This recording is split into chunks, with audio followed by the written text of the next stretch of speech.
SSM News Echoes Between the Lines is a lively conversation program on news updates every Monday at 8 p.m. UK time, 8 p.m. Nigerian time, and 9 p.m. Central European time, giving real-time updates as they affect Africans all over the globe.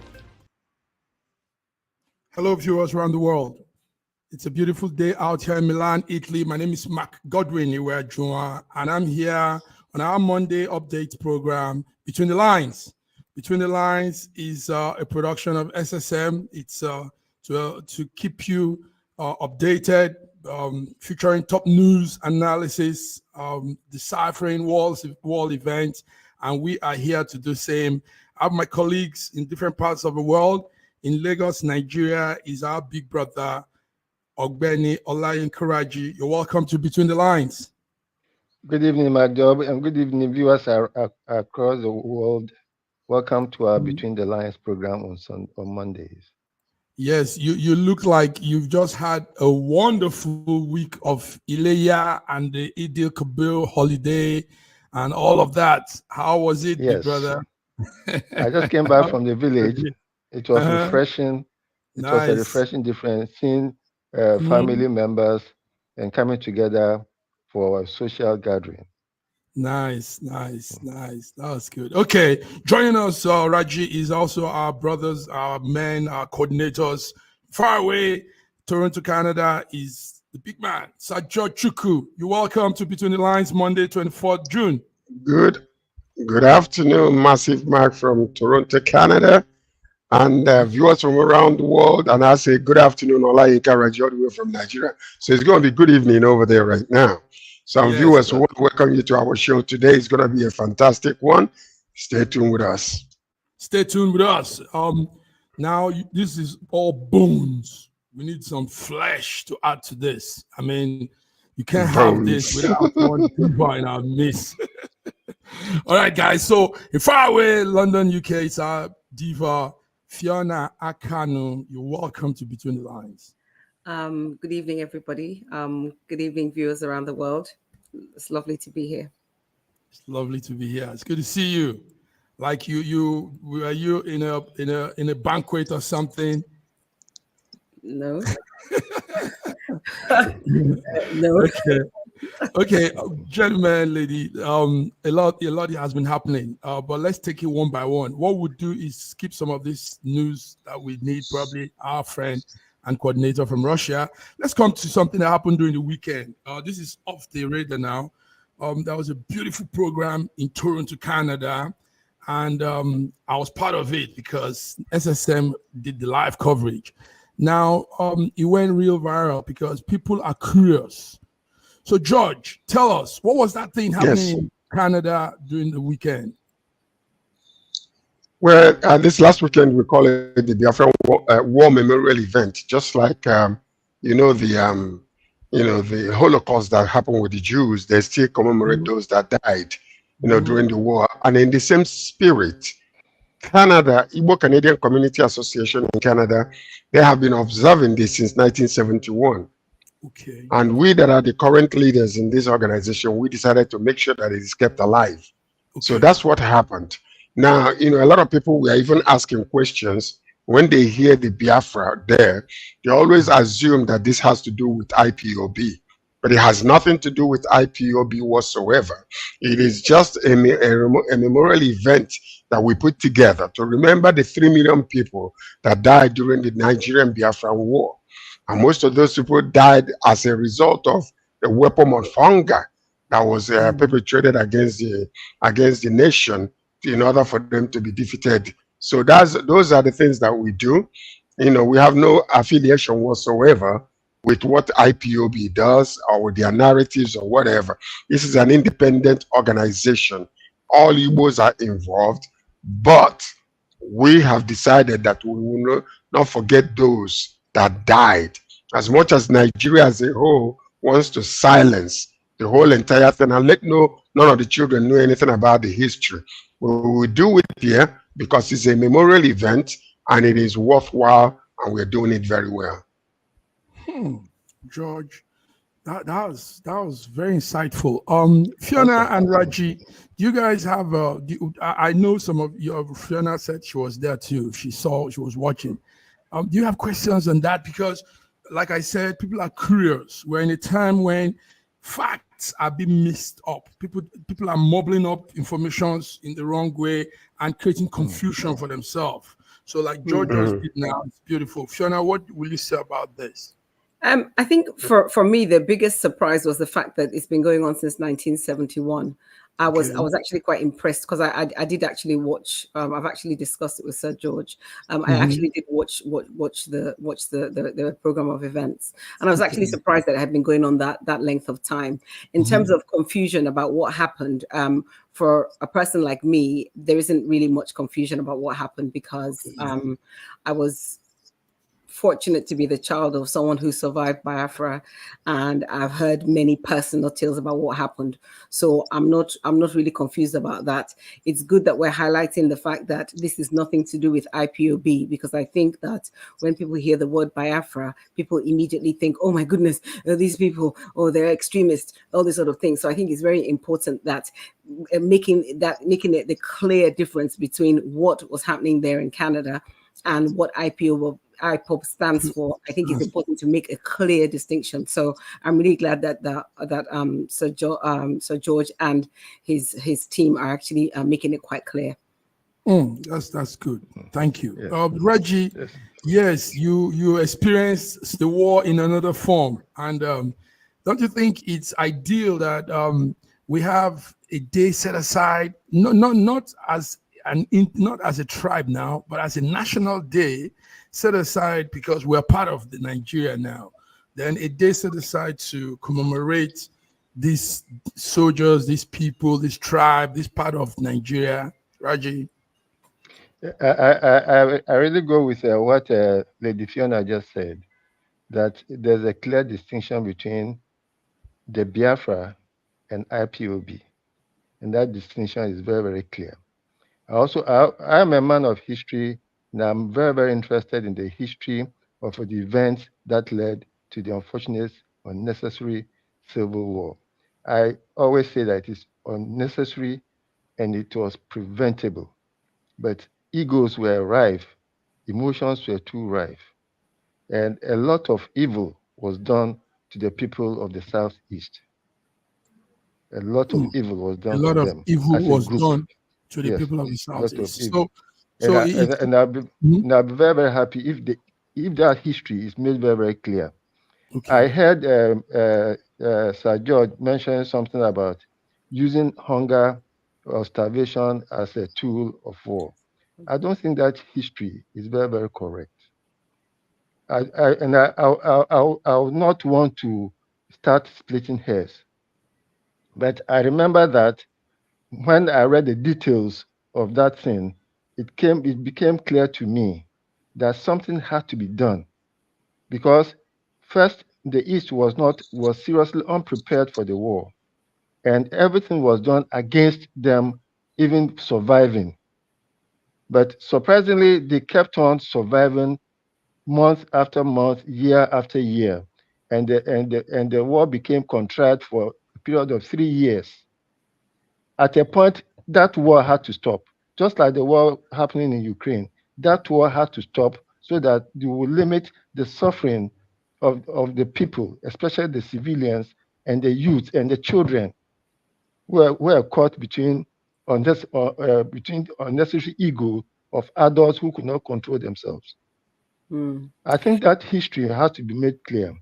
It was not a deliberate thing to use starvation as a tool of war, but it became necessary because at that time, more than 90% of the relief materials sent to the civilians were being diverted to the military and keeping the military and the soldiers fresh and alive. Okay.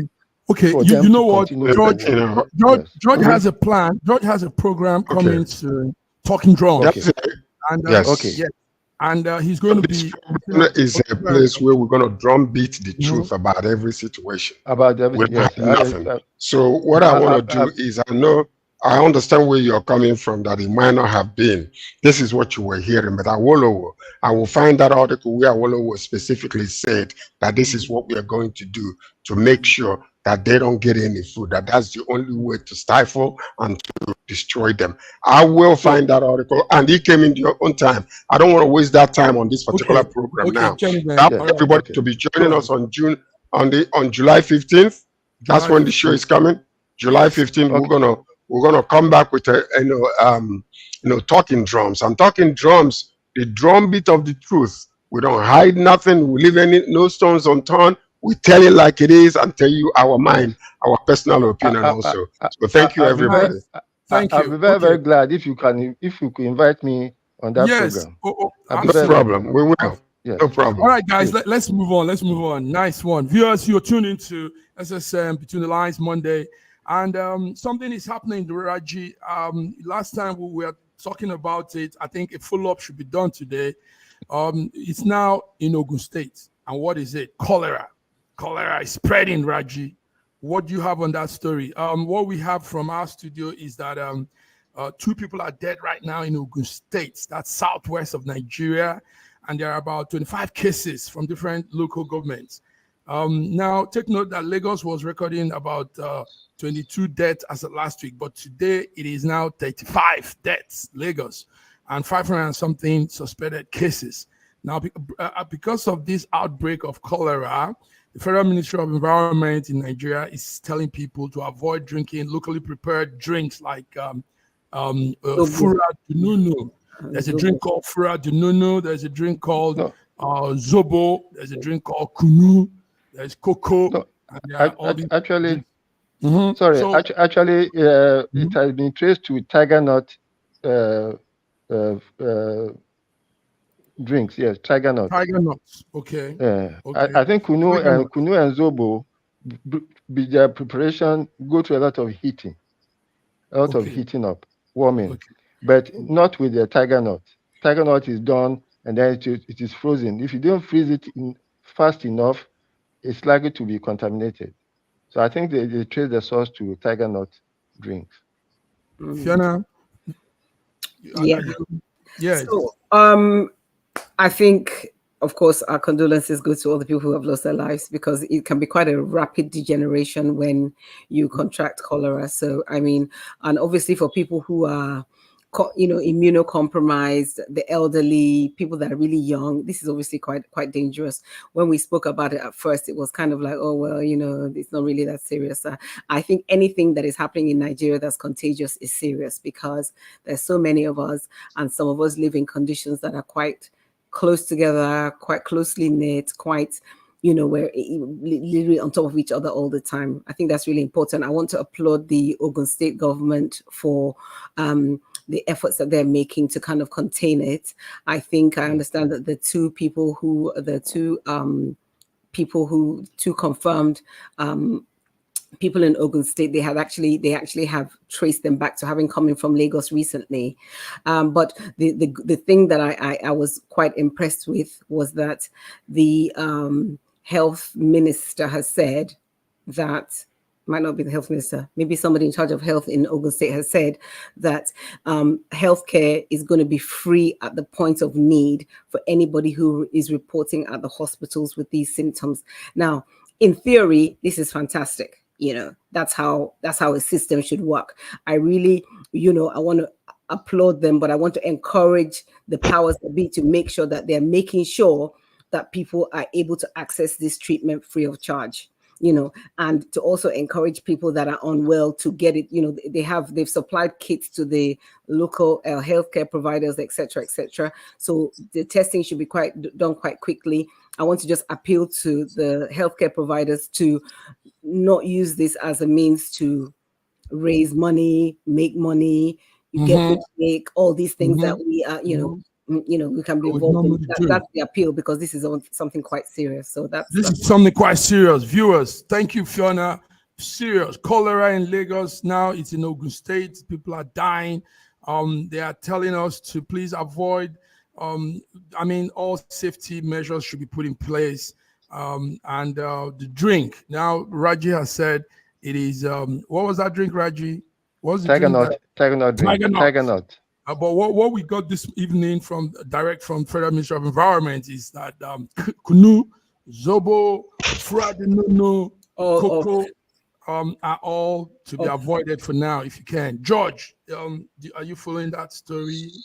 Yeah, I mean, I'm following it briefly. I just want to, extend my condolences to those that lost their lives in this situation.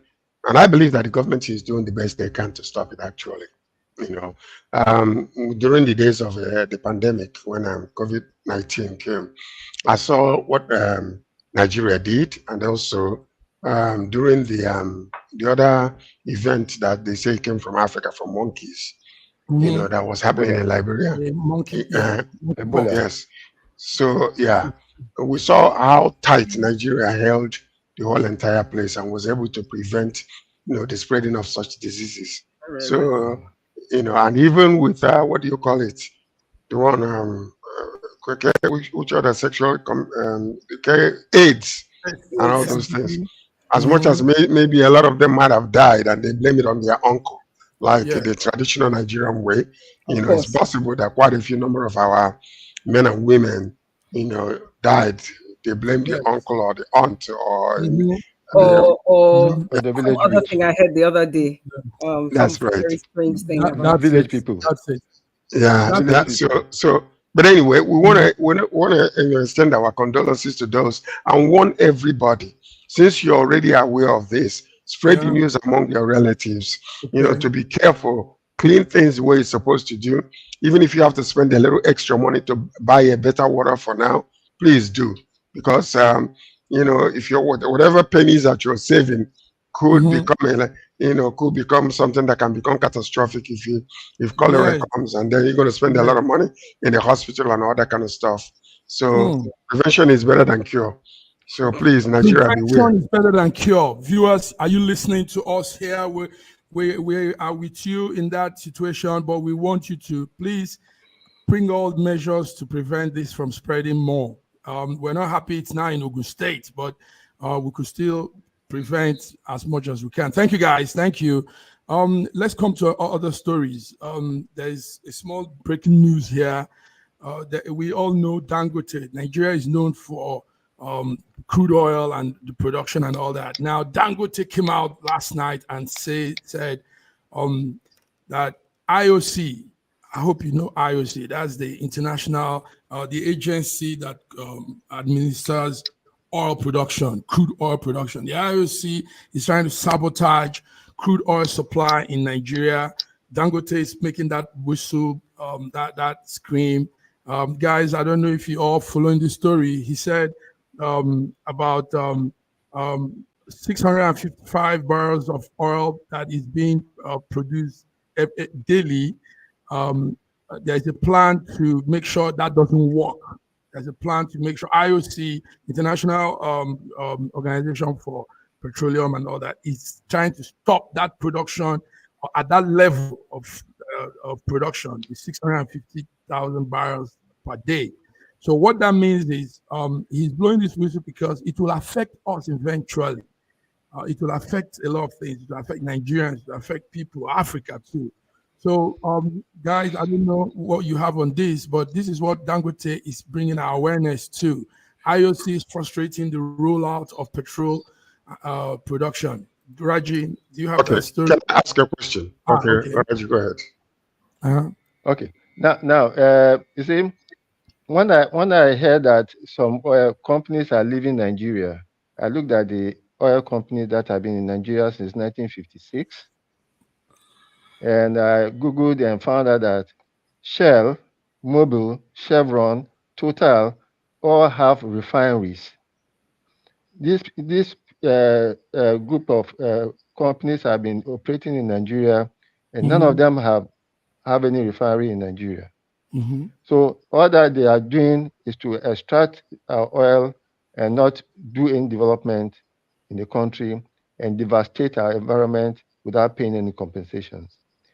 Now, coming to Dangote and his, there must be an international conspiracy against us, because for more than 20 years now, we don't have any functional refinery. We've been buying finished products from abroad, and in fact, I read about a month ago about some European countries banning the sale of substandard petrol products to Nigeria. Okay. You see, but so it means that they have been selling us substandard petroleum products all these years, and they have been making humongous profits from us. Now, for Dangote to start at 650,000 barrels per day A refinery, production. Yes. it means then that even the 450,000 that we had put aside for local refinery, which we have been exporting and doing trade the butter for all these years, those companies who have built refineries waiting for Nigerian oil to come do not have any business anymore, and they are going to shut down. So by all means, they will have to frustrate any refinery working in Nigeria. Okay, so I understand where it's coming from. Thank you, Raji. You really understand this. You said it well. Viewers, we are talking about something that matters. You know, when such topics are brought up, some people feel, what concerns me? But Dangote is doing this. It will eventually concern each one of us. George, you had something to say earlier on. Let's hear you. Because my question is, why is Dangote, who is refining oil locally in Nigeria, what does he have to do with the international oil companies that are coming together to stop? Already, we are deficiting in the number of barrels of crude oil we're supposed to be sending out. And maybe it's because of the bunkering or whatever. We are deficiting internationally already. And secondly, the production of oil in our country is higher than any other country in the world. So why is Dangote, who is in Nigeria, now being stopped by an international oil companies? How are they going to be able to do that? If Dangote can get his oil from our crude, buy it in Naira like we are suggesting, and then refine it for local consumption, what does the international market have to do with Nigerian consumption?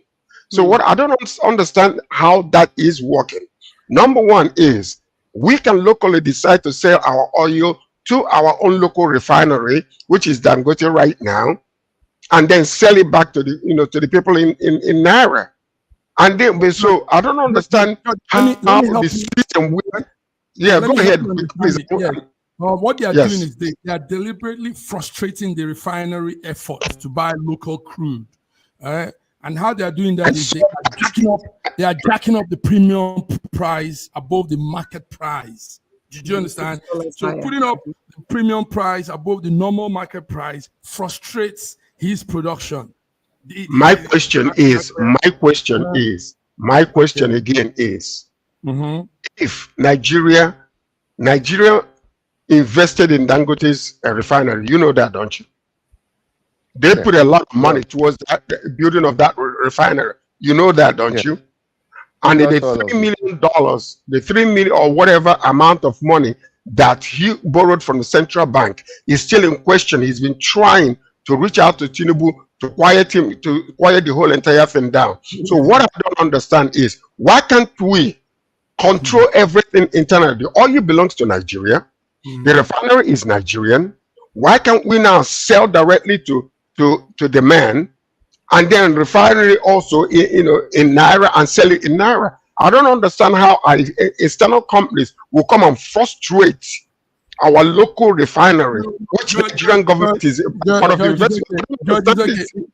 George, is okay, because you don't understand. There's a rudiment around that whole line. Like I said, the premium price, what they do is they jack up the premium price. There's a premium price for oil production, and that affects the market price. So maybe you I don't know.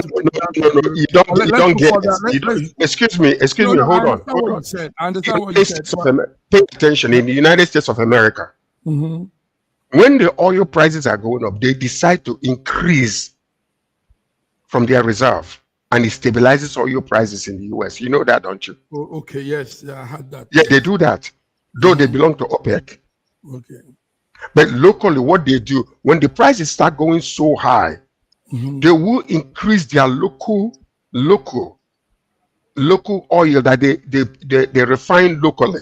What it does is stabilizes the price and makes it a little lower than international prices. So my question again is, Nigeria can make a direct contract with Dangote, supplying him directly in Naira instead of going through the international market. A lot of countries are doing that. Maybe we've not come to that that arrangement. Can I get in here? Okay, get in, but let's now according to OPEC, Nigeria's allocation is about 2.something million barrels a day. Then for local consumption, there's supposed to be a 450,000 barrels a day that will have been used for local consumption, which will be spread between our refineries. But I don't think Nigeria's production now is up to 2 million. Now, I also don't know how far into the future that Buhari has mortgaged our oil production. That's one question that needs to be answered. Yes, you're right. So it's possible. Yes. It's highly possible, Olankaraji, that Buhari actually sold a lot of our oil ahead of time, and that money is unaccounted for, because that is one of the things that they are hiding currently in the government. How he mortgaged our country, the monies that he ahead of time got paid for the oil that he's still doing. So most of the time now, we're only producing about 1.6 instead of 2 million. Okay, so the likelihood now that some of that thing that is allowed internationally is being given to pay off the money that they have ahead of time paid Buhari. So it's very likely. We need to find out and expose that truth. Okay. So now I'd also put this question to an international lawyer at one point. That you see, according to international law, if a government has an agreement, a contract with another company, another government comes in and finds out that the agreement was patently out of favor to the country, was not in the interest of the country. Simple equity demands that the agreement be questioned, because if I'm having an agreement with you and you know that the agreement I'm having with you is too much in your favor, and you think you are lucky and you go on with it, there should be there can be a review of that agreement when another body comes in to take over the responsibilities or the whatever of the former government. And therefore, any agreement is not necessarily set in concrete. But eventually, we have to go to arbitration. And then the government have a right to protect their own internal to protect themselves against a bad contract gotten in by a previous government. Thank you very much. You have to come to equity with your hands clean. Okay. If I have a contract with you that is openly unfair to me, you can't come and tell me that because I signed it, it is still binding, because the new party has come in. Anyway, we are following that story, and our eyes will be there. Viewers, you are tuned into our program, Monday program, SSM, Between the Lines. Joining us from Moscow, Russia, is our coordinator, Godwin Ibe. Dr. Godwin, how are you? Fine, thank you. Good to see everyone. Thank you viewers for tuning in. Thank you. We're glad to see you. Let's stay on hold, guys, and go on this small break. We'll be back. Lots of things to still talk about. So see you on the other side. Thank you. In a world where news flies around every minute, you need the ability to relate and connect with what matters and stay up to date. Schengen Story Media News Echoes program is Africans in Diaspora and at Home's leading English news network, one of the most trusted, respected sources for news updates on current affairs as they affect global Africa.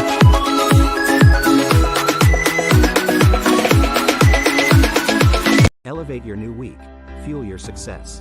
SSM invites you to kickstart each weekday with our news update, Between the Lines, featuring the week's top news and analysis, and the most attention-grabbing lines, Deciphering World Event. Between the Lines, guys, Between the Lines, we're welcome. Viewers, you're welcome to Between the Lines, Monday, 24th of June, 2024. It's good. Man, Godwin is with us. Godwin, let's get this update. Lots of news flying from Russia this time. The death toll of this attack on churches and synagogue. We had, as at this morning, it has risen to 20. Let's hear that story of what's happening. Gunmen going on rampage, coordinated attack in 2 places, 2 cities. Tell us, Godwin, what's the story there? Yes, it was a tragedy occurred yesterday, where some cowards who happened to also be terrorists decided to go into a Orthodox church on the celebration of the Holy Trinity to kill innocent people, including an old priest. It's a very sad day, and we mourn with the victims. There was a counter-terrorist regime which was set up yesterday. It has been lifted today, while the investigative committee is still looking into the matter. We know very well who the victims are.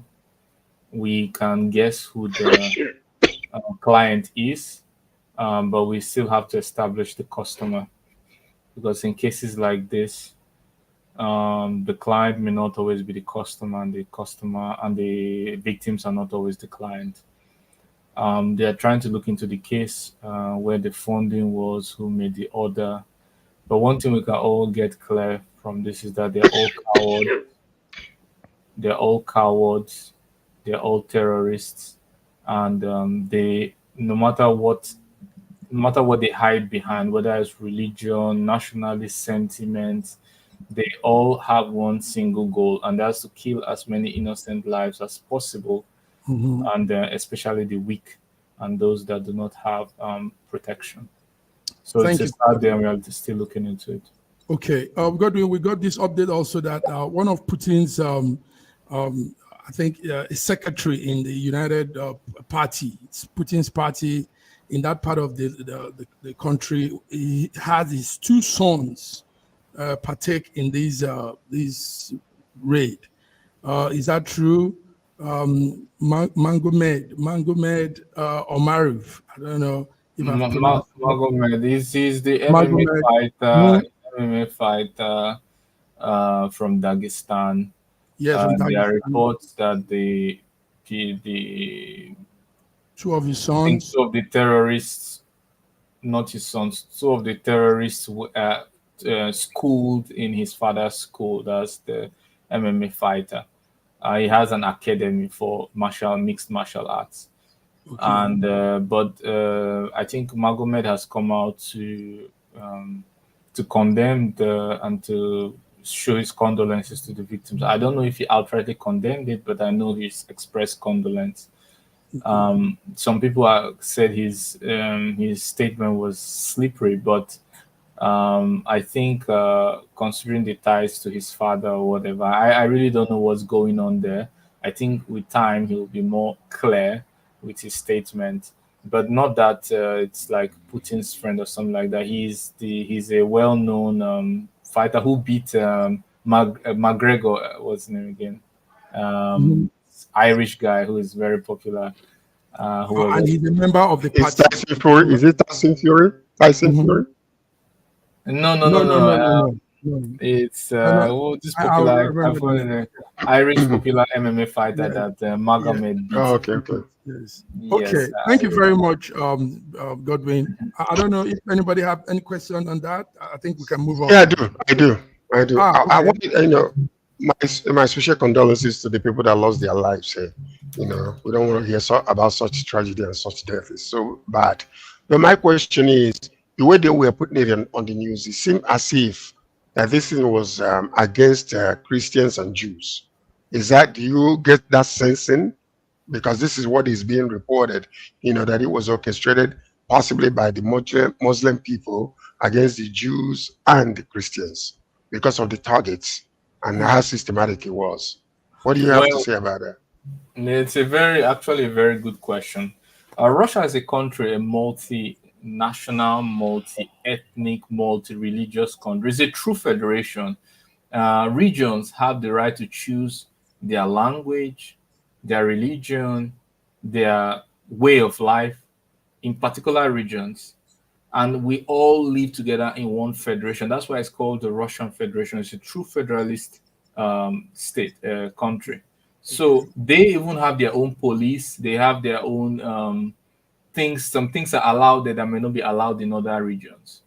And their leaders is usually of the same tribe, belief, and who rules them and reports to the central. So and basically all the leaders are usually loyal. There's no conflict. Basically, you don't see any public rift between in Russian power structure.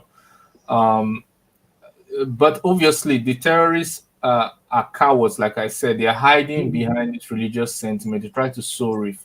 But it's not, there's really no conflict between religions in Russia, religions and nationalities. We lived for centuries in Russia with different nationalities and regions, and they are ruled by their leaders and have their own federalist system where they have access to their own resources, decide how they want to live, and only give a percentage to the central. So there's really no conflict.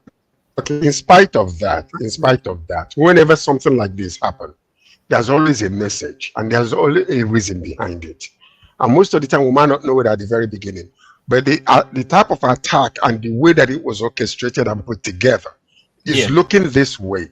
Because I don't think, for them to target a mosque and a Christian place and all that kind of stuff. We're not saying who started it or who paid for it or whatever the case might be.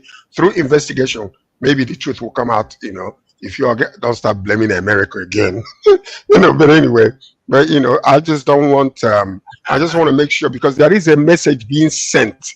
That is a message being sent. There's a religious undertone. But the point is that does it reflect the mood of the society, of the majority? There will always be a rift-raft, a fringe element in a society. Definitely. But it doesn't reflect the mood of these regions that are predominantly Muslim. They live in peace. They marry 4 wives. They respect all their Sharia. Nobody. They marry 4 wives. Whoa. Yeah, I mean, in Moscow, for example. I'm coming to be in that place. Sorry. Let me give you an example. In Moscow, let me just add this. In Moscow, for example, it's crazy. You can't have 4 wives. When you're married, you can't be married on that. But in these Muslim religions, in republics, for example, you can do that, and that's absolutely fine because they have they have a real federalist structure. Okay. Oh, good. Thank you. Massive Mark, we find you a city to go to. Yes, guys. Yes. That's a city to go to.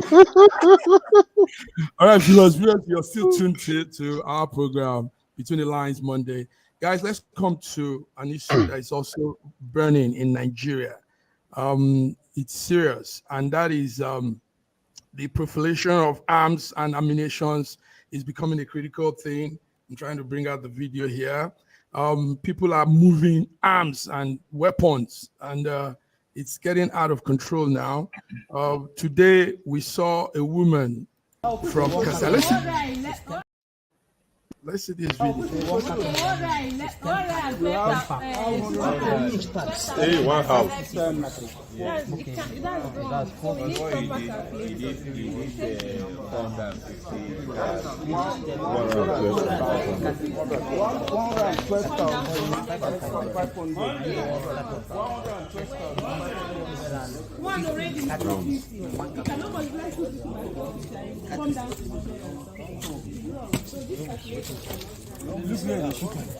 Okay, that's just one of it. That's not a very recent video anyway. Now those arms you see there are coming from America. Somebody loaded them up in a cargo, in a container, and brought them into Nigeria.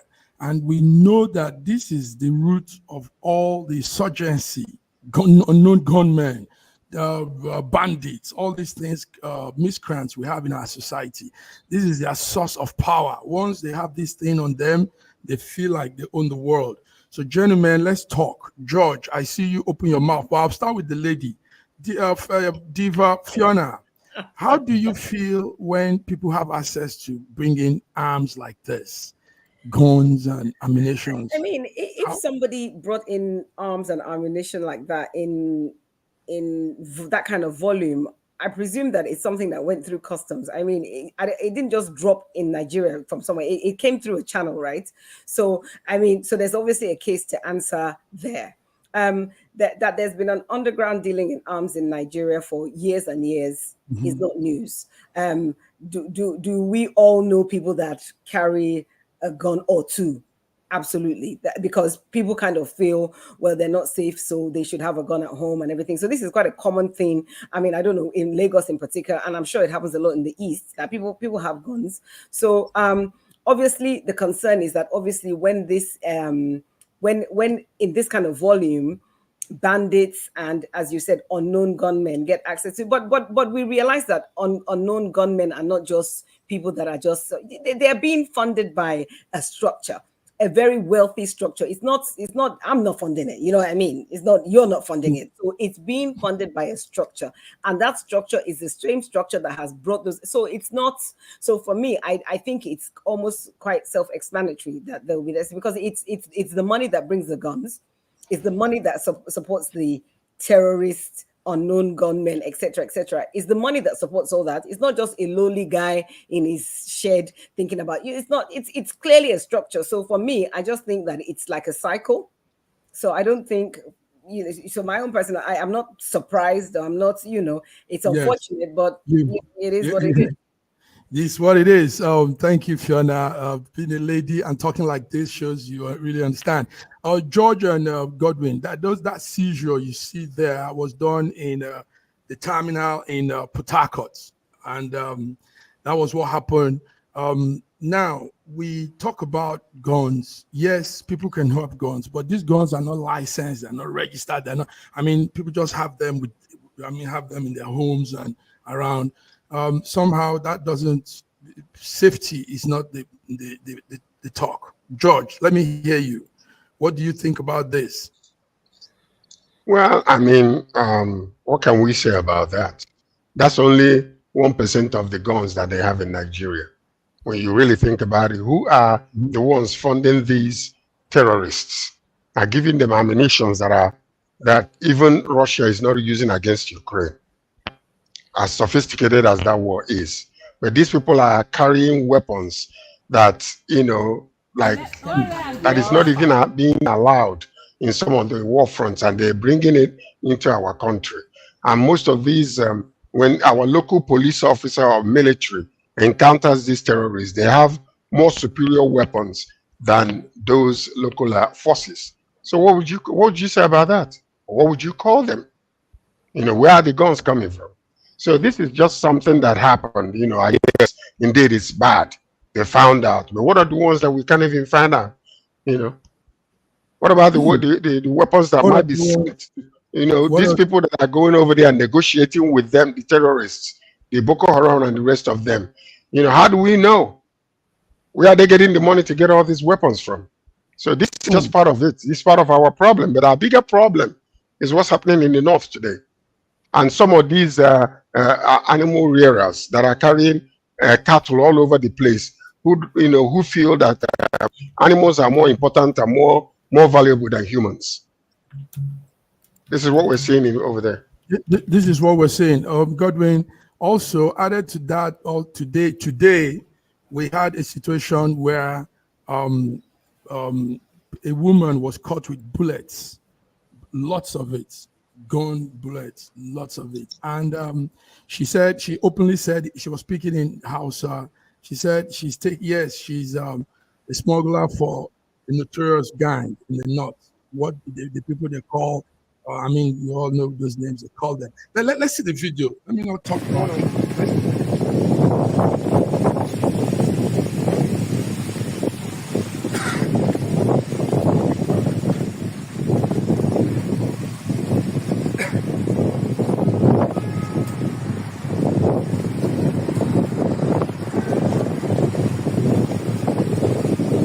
aje wayan ki ajiya, sa wayan ki a mota. Kowa aje wayan shi.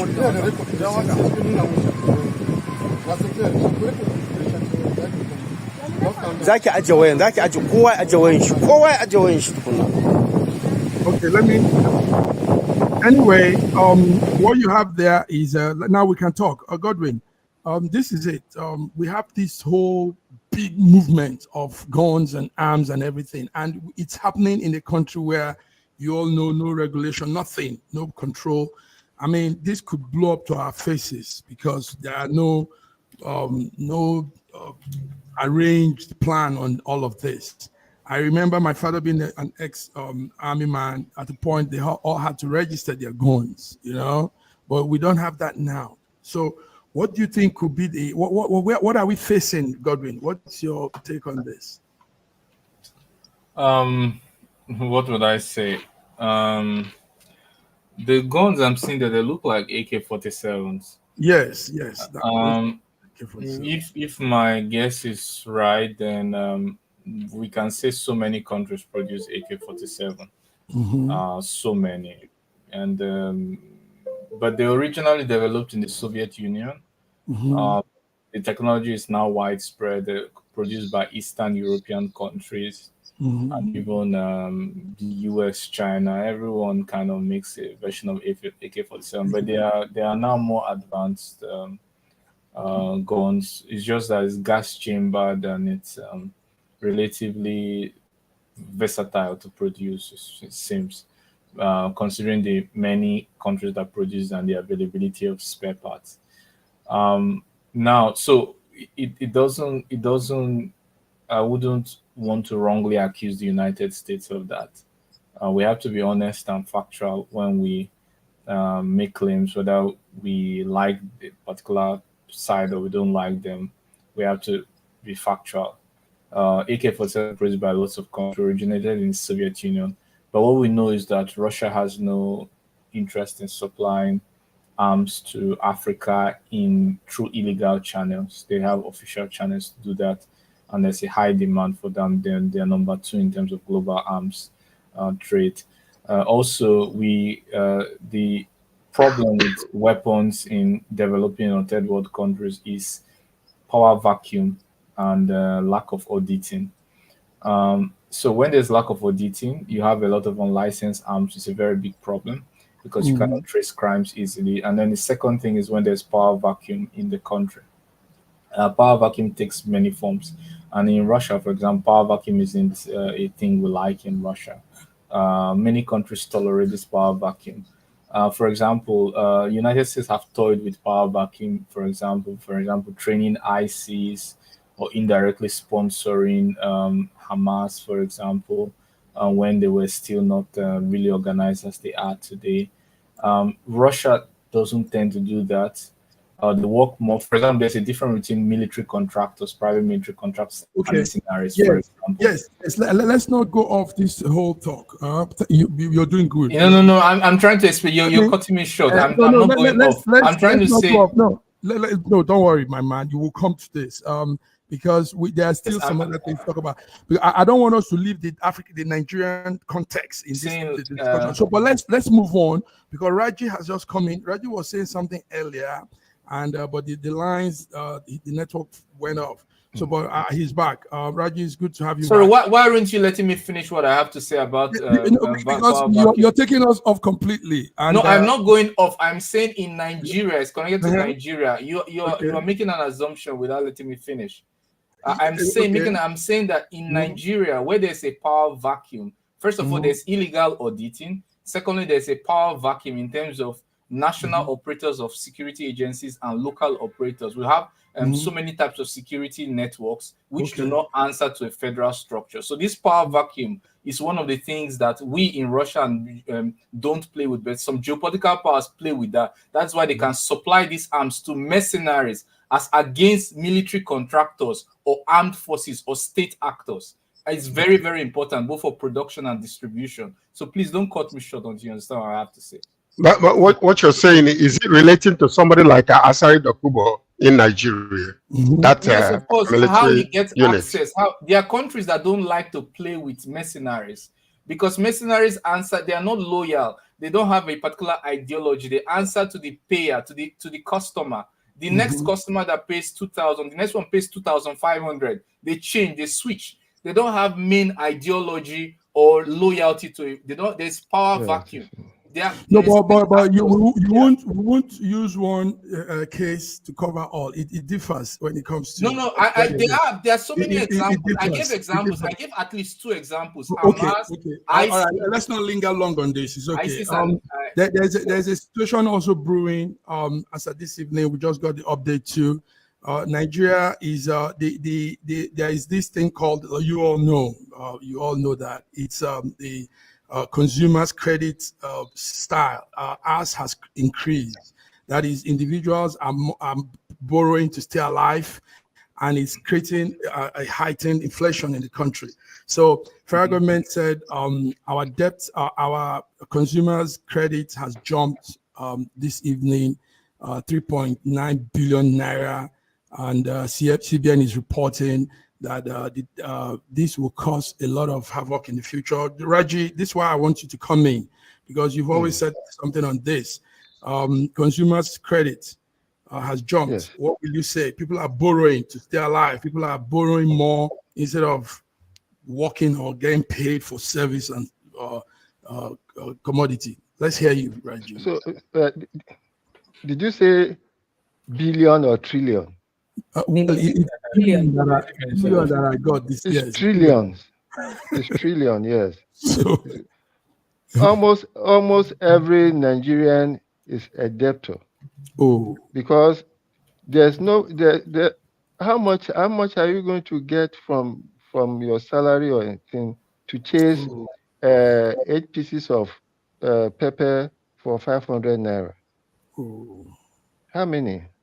So, but for the social net that is keeping a lot of Nigerians alive, and for the a lot of inflows from the diaspora that is coming into this country, I don't know how many of Nigerians are surviving.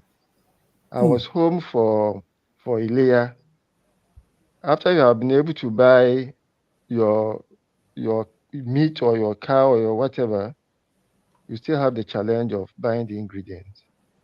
And I heard cases of families coming together so that they can all contribute to buy a single ram, so that it will be for 2 or 3 families instead of one family buying a ram for about 750,000 naira. So yes, I'm even surprised that it's just 3-point-something trillion. I'm sure it will be much more than that. Sorry? RAM is 750,000? 700, yes. 750,000 RAM. So how much is a cow? And the testicles is not big enough to even consider it, because you measure the size of the RAM by the size of the testicles. The testicles are not even dangling enough to. George, Nigerians have resorted to taking loans as a means of survival, and yes, CBN is reporting this. What will you say? Well, it's very sad. It's very, very sad. You know, sometimes you don't know where you put your head in or where you put your hands on regarding what is concerning Nigeria. The government of APC as a whole has brought us to our knees, and now we are crawling on our bellies. And this is because of the 8 years of Buhari. Honestly speaking, I don't know what to speak, because the current government as it is, I think they are confused over what was handed over to them, in all honesty. Because this man mortgaged Nigeria and brought us on our knees and on our stomachs today. We're crawling. As a result, when we're talking about a lot of things like this crude oil production and all those type of things, we don't even know. The truth has never been told regarding how much we were mortgaged to international world. What countries that were paid off our money through loan that was taken from them, and they're still absorbing the crude oil to pay, to reconcile the debt being owed, the money that they gave. So we don't know. So it is very, very sad. And this is just, I don't know what to say, but the only thing that, the 2 things will happen in Nigeria eventually if we're not careful. Is either going to be a revolution, or divine intervention. That is it. And that's the only savior that we'll have. A revolution, national revolution, to change the status quo, change the whole system of government in our country is coming to that point, because recently there was a report of how many kids that are dying of malnutrition by the doctors. What do you call them again? We said that too. Yes. Sorry, George. Sorry, George. I'm sorry to puncture your argument. In fact, whatever you're saying, no revolution is going to happen in Nigeria. And then forget divine intervention. The reason why there's no revolution. God has more serious people to attend to than Nigerians. Nigerians are blessed enough for just to stop bothering God with our problems. Listen, I understand, but it's sad that you're not giving anybody any escape route. That means that it's going to be waka and die or chop and quench. That's what we're going to do in Nigeria right now. When Nigerians are pushed to the wall, they dig into the wall. They dig into the wall. So there's not going to be any revolution. Yes. Not in our lifetime. Thank you, Reggie. Fiona, the further said that federal government is doing more of debt servicing. We're just servicing debts that have been, George and Reggie talked about, who knows what Buhari has done, selling us out before our time. So all of this adds to real strong economic situations for people. Fiona, what's your view on this? Yeah, I mean, of course, it's not a good situation, and I wonder about what the plans are, because I know that Nigerians love to live in hope. We've been brought up to live in hope. It's always, oh, it is well, oh, it will get better, oh, God is able, all those kind of, we throw out all those kind of responses when we're pushed against the wall that Saraji has just talked about us digging into. I don't even know what the plans are for repayment, because when there isn't really a proper plan in place in terms of how people are going to be moved into employment, there's going to be sustenance in terms of food supply. I don't really know how that will come full circle and come out right, because I don't see how these debts are going to be repaid. I don't see it. I think one thing that this highlights to me is that the impact of the diaspora in terms of remittances to Nigeria is underplayed, and I think that the government doesn't really acknowledge the diaspora for the way they crutch up the whole Nigerian social system. I think we're doing such a phenomenal job, and I think that it's actually almost disregarded a lot, because I think that if they were not having these remittances, I can't imagine what situation a lot of people would be in Nigeria. And I think so I think that kind of speaks to this particular issue, that the amount of money that goes into Nigeria in remittances, we should the diaspora should be, in terms of the way the diaspora should be being acknowledged every day, I would have thought that would have been one of the top priorities for any government, really, for the social work that we're doing. So, it's unfortunate. I just hope this is not going to lead to suicides and all sort of stuff like that when the pressure gets on, because a lot of the loans that are being given out as well. So aside from people going in the bank, to get a loan from, say, First Bank, for example, is not easy. You need to come kind of fully loaded with collateral, etc. But a lot of these ones that people can just access on their phones, it's easy money. They get the money, and when they can't pay, it's a lot of pressure. I know someone whose sister got into that, and it's a family drama at the moment, because the kind of messages they send messages to all the family and friends. It's quite, so it can be quite a lot of pressure. So I hope that we're not going to see a knock-on effect from that for the people who are probably the lower end that are borrowing from these not quite orthodox means. There obviously be knock-off effect. There will obviously be, because that's how it is. Easy come, easy go. Godwin, do you want to crop it up on this? What do you say? Yes, I want to talk about the consumer credit scheme, which was launched, which will be attached to a national identification number. For those of us in diaspora, many of us can barely get a national identification number today. I don't want to because for whatever reason, the government has decided not to officially give all embassies. Maybe it's not available, but the consumer credit score will be attached to NIN, and it's made to target about 80 million people, or 25% of our population.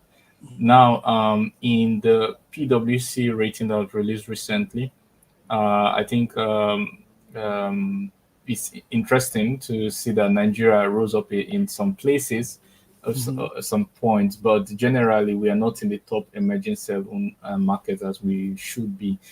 I think that most Nigerians are not on that credit because most of them are living on $1 a day in terms of family. But for the economically active people, it's a huge burden. I think Fitch has graded Nigeria B minus, downgraded from B plus to B minus, which means that it's not very lucrative giving Nigeria loans. And the risk to return ratio is now much higher than before. So that's basically the economic outlook of Nigeria in terms of credit. Thank you. Guys, who's pulling the plug off? We are running up, but let's pull this plug with this one. I know Raji will say something. There's a party called Labour Party, and we follow party, Nigerian political parties here. We do, yes. Now, Labour Party had this friction last year. There were 2 Labour Party chairmen. There was the party called the Aburi, an old man that said he's the chairman, Aburi fraction, Apapa Aburi, his name is. Then there is the young man, the Julius Aburi. Sorry, Apapa Lamidi is the other man, and Julius Aburi is the young man. Now, today, guess what happened? In the heat of their fracas, their division, today they both came together and said they are now one. Yes, Labour Party says Aburi fraction and the Lamido Apapa fraction say they are now one. They held hands, they shook hands, but guess what they want to do next? They are now going to face off with their former political presidential candidate, Peter Obi. They said they are now going to face him off. There is a unified opposition now, and they are going to go against Peter Obi. We don't know what these party things are, but I mean, it's strange, all of this. So let's pull the plug. Tell us, somebody who has anything on this. What's your take? Anybody? Yeah, I think it's all about money. It's all about money. And it's suspected that Peter Obi is not giving good account. He doesn't have the money to give. Or the monies that were paid either directly to him or by some channels. So what are you talking about? Are you making this one up? Good. The plug is being pulled off now. Now the plug is pulling off. I'm just trying to find out. What did you just say about Peter Obi not giving an account? Is you talking about? Does Peter Obi handle any money with the organization? I mean, are you making this up, or just something that came out of your head? I understand that a lot of monies were paid directly to him. By who? By donors. By donors were contributors. I mean, all right, guys. Online Karaji. See, hold on. You have always come up with this psychedelic type of ideology. You know, and it is not on its market. You just keep mouthing off unnecessarily without any. It's not a beer parlor. Do you not understand what theory is? George, don't rub off what he's trying to say. But no. Because I mean, what news? Where is he getting that from? Where is he getting it from? George, if the two, I can tell you that it's all about money. The two chairmen have come. It's all about fun. Is it about they're going to make, or the money that you are alleging that Peter Obi stole? I think. I didn't say it's still. I was not saying that you stole. I never said you stole. But what is wrong with receiving donations? The Obidati campaign received donation. They declared it openly, close to 600 million. I mean, okay. I think, but not that was the campaign, the organization, not Obi himself. I think what is wrong? I don't understand. For me, I mean, I sorry, Sir George, not to disagree with you or anything, but I don't think that what Siraji is saying is something that's so unbelievable. So I'm not even going to say, oh, did that happen or did that not happen? It might have, it might not have, it's whatever. But I even think that I think money is the underpinning thing. But I think that actually that somewhere in this agreement between these two factions, there is someone else, a different party, possibly APC or another, that is actually behind this. So I actually don't think that it's necessarily just a labor thing and there's an issue. I think that they're being strong-armed and funded by another. That's what I think. Money is involved. Absolutely. One way or the other. It's easy to assume that money is involved, but don't accuse Obi of receiving money. Yeah, I mean that's from whatever. I mean, you know what? Listen, let me tell you something. There's what you call that. If you go now, very soon it will be on dictionary. Trumpism. Trumpism is drop that idea, drop it out there in the minds of the people. Whether you have collaboration or not, just drop it out there. Let them make their decision. You don't come out to accuse, but you just suggest. Well, I'm just alleging, and I believe, and then you drop out there, and people will carry it. And by the time it turns to the third person, it changes. Conversation changes, the climate changes, the atmosphere changes, and that's something that I'm trying to. Because I don't belong to any political party. I belong to individuals.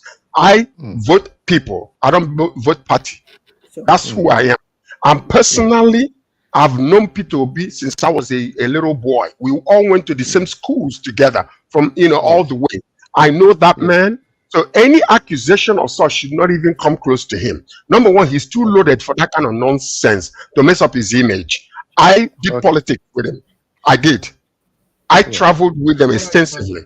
So I can vouch for that man, not because he's a Labour Party candidate, but because of who he is. Even his opposition do not accuse him of corruption. It's strange. Look at very this. strange.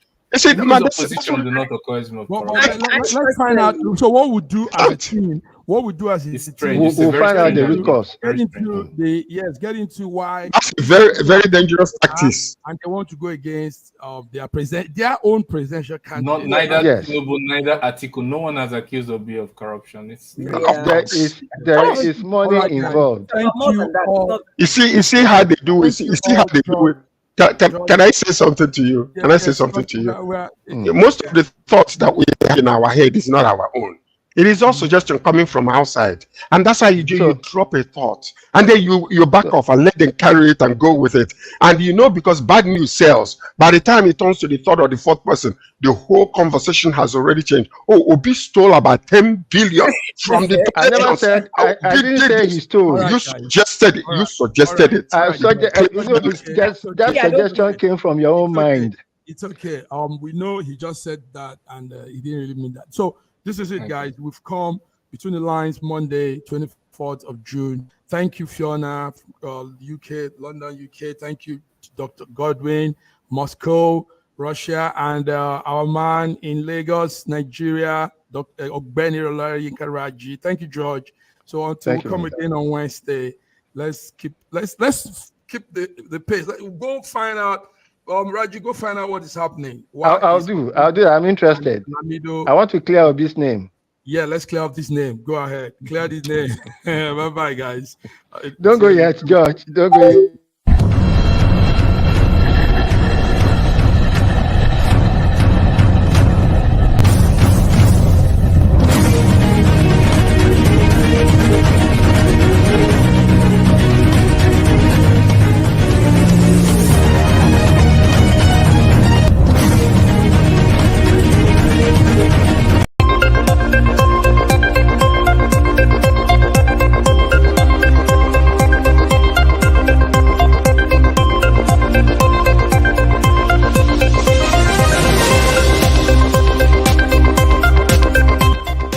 SSM News Echoes Between the Lines is a lively conversation program on news updates every Monday at 8 p.m. UK time, 8 p.m. Nigerian time, and 9 p.m. Central European time, giving real-time updates